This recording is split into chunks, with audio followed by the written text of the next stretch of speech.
Step-by-step guide, how to apply for a CR1/IR1 visa.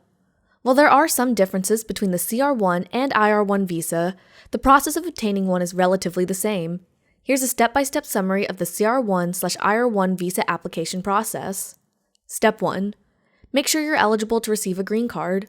More specifically, you'll need to show that you're in an authentic marriage. Your spouse should be at least 18 years old and have a domicile in the United States. Step 2. The U.S. citizen sponsor, your spouse, will need to complete and file Form I-130, officially called the Petition for Alien Relative. Step 3.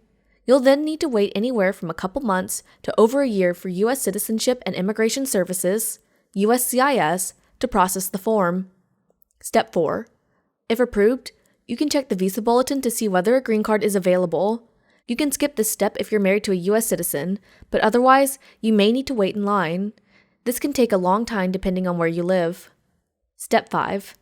The U.S. Department of State's National Visa Center, NVC, will take over your case and formally enter it into the system. Step 6. The NVC will let you know about any necessary fees and paperwork to be submitted as part of the application process. They'll also instruct you to complete Form DS-260, officially called the Application for Immigrant Visa and Alien Registration. This is the actual green card application, where you'll answer questions about yourself, including your work and education history. Step 7. Your local U.S. Embassy or consulate will send you a letter telling you about when and where your interview will be conducted. Step 8. You'll need to get a medical exam with an embassy-approved physician before attending your interview. Check the embassy's website for a list of acceptable doctors. Step 9. You'll need to make sure you bring all your relevant documentation and your passport with you. For a more precise list of what documents you should bring, contact your embassy.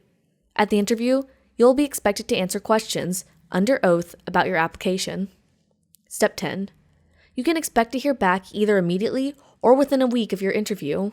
If approved, you should receive a visa, placed inside your passport, and a sealed envelope with your documents. Do not unseal your envelope. The immigration officer at the border should be the only person to open it. Step 11. The visa provided by the consular office will be valid for 6 months following your medical exam.